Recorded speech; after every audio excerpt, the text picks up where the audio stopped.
C'est un monde magique, Marlène Jobert.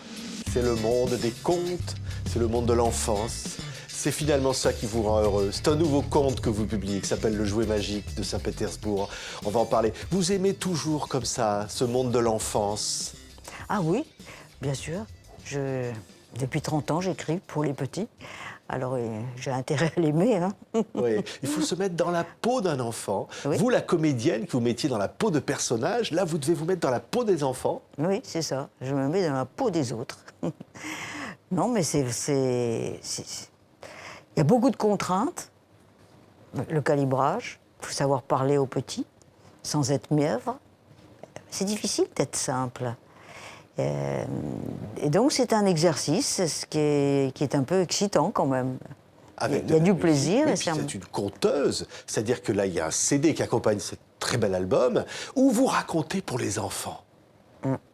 Oui, j'interprète tous les personnages, je m'amuse beaucoup. Et la musique, on va dire, ben signé Jean-François Leroux. Oui, ça fait...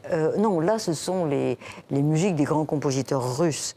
Parce que dans cette collection, c'est le 13e celui-ci. Et dans cette collection, je leur fais à chaque fois découvrir un compositeur. Là, il y a plusieurs compositeurs russes. Voilà. Et ça se passe à Saint-Pétersbourg, bien sûr. Avec une poupée russe. Ça vous inspire, hein, Marlène Jobert? Non, ce que j'ai voulu, la démarche, ce que j'ai voulu transmettre à travers ce conte, c'est que la richesse matérielle ne rend pas automatiquement heureux. Et que sans amour, c'est pas terrible, la vie n'est pas terrible.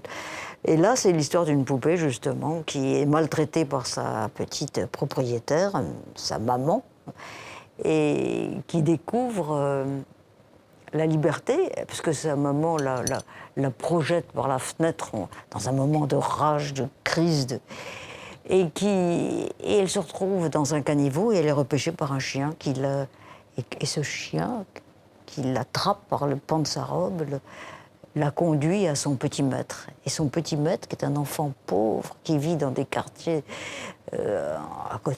autour de Saint-Pétersbourg, va adopter cette poupée, va la chérir, va l'aimer. Et cette poupée, qui n'a jamais été aimée, va découvrir la tendresse. Et cette tendresse va tout doucement la rendre vivante. C'est beau, hein? C'est beau, parce que derrière, il y a cette épaisseur, il y a ces valeurs pour les enfants, comme vous le disiez. De l'amour qui peut se cacher finalement derrière les choses, les objets. Finalement, c'est ça qui compte. Bien sûr.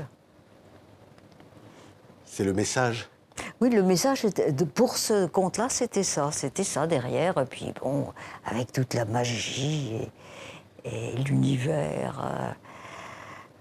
Non, j'avais envie de traiter de ce sujet-là. C'est dire, finalement, et imaginer les contes, les histoires que vous auriez aimé qu'on vous raconte toute petite. Exactement, on m'en a pas raconté quand j'étais petite. Et je me rattrape. Maintenant, c'est moi qui en raconte aux autres.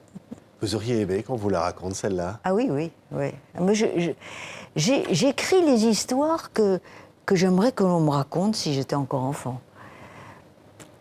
Oui, je crois que c'est ça. Pourquoi? Parce qu'on court un peu après son enfance, quelque part? Est-ce qu'on court après son enfance?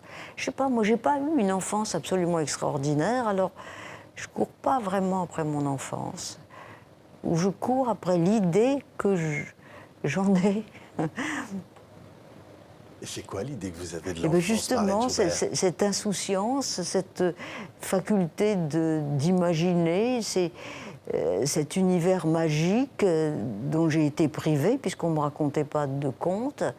Je suis l'aînée de 5 enfants dans un milieu absolument extrêmement modeste. Et il n'y avait jamais de livres à la maison. Nous n'avions pas encore la télévision. Et j'ai manqué cela. Oui. Vous diriez qu'en fait, la vie, c'est se construire un conte. En fait, votre vie, c'est le cinéma. Vous êtes tourné avec Gala, Rapneau, Audiard, des réalisateurs formidables, une carrière formidable. C'est-à-dire, au fond, la vie, c'est un conte. La mienne, en tout cas. Ça, je vous assure que la mienne, c'est une sacrée histoire. D'ailleurs, j'ai écrit mon autobiographie qui s'appelle Les baisers du soleil, où je raconte un peu ce parcours qui est absolument incroyable. Incroyable, la chance que j'ai eue. Oui, les baisers du soleil, ce sont vos taches de rousseur. Voilà. tellement sexy, Marlène Jobert. Oui, Hein oui. Hein, vous en étiez complexé, mais finalement... Mais finalement, ça a été ma marque de fabrique. Ça a été ma particularité. Et jouer des personnages très sexy, très drôles, très pimpantes. Bah, on demande ça à toutes les jeunes actrices. Il ne faut pas s'en priver. Quand elles sont mignonnes, c'est normal. Il faut qu'elles soient sexy. C'est vrai que vous dites ça, mais Bah ça oui. vous gênez pas. Ah bah, vous savez, non. Non, vous savez, sexy, ça veut dire quoi? Ça veut dire quoi? Se montrer un peu déshabillé. Bon, quand c'est bien fait, avec classe, élégance, ça fait partie de la vie, ça fait partie... Voilà. Mais il faut que ce soit bien fait, que ce soit pas que ce soit vulgaire, jamais. Il faut que ce soit esthétique. Ouais. Il faut que ce soit respectueux, et finalement, vers le Exact. public. Exactement, que ce soit pas gratuit. Oui. Et ça, vous l'avez toujours trouvé, finalement, dans votre carrière.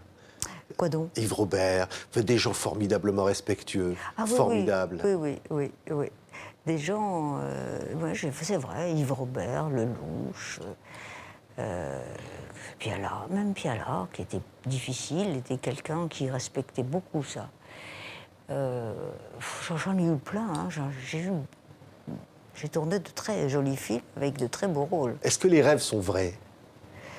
Ils le deviennent quelquefois, mais pas souvent.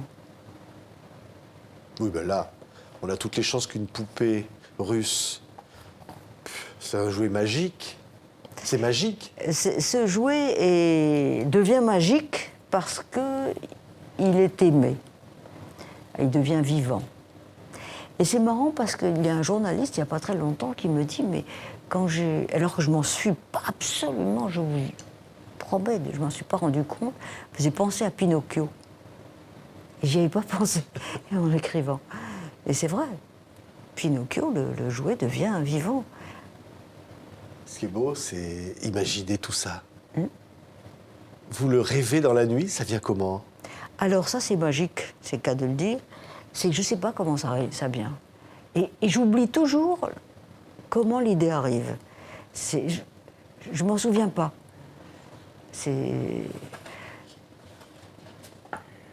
Non, mais je me donne du mal, hein, ne pas croire. Ça commence par cette phrase. Ce qui m'est arrivé ce jour-là est si surprenant et inimaginable que je me demande si vous allez y croire. Ben oui. Mais en fait, il faut y croire. Il faut y croire. Mais je me débrouille pour qu'on me croie. Merci beaucoup, Marlène Jobert. Mais c'est bon. Vous rendez les enfants heureux et les parents aussi, quoi. Hein, c'est le plus beau des cadeaux, non? C'est bien. Merci. Marlène Jobert, Le jouet magique de Saint-Pétersbourg, qui est publié chez Glénat Jeunesse. Les enfants vont adorer rêver encore avec vous. Merci beaucoup. Merci Marlène pour ce cadeau. Merci à vous.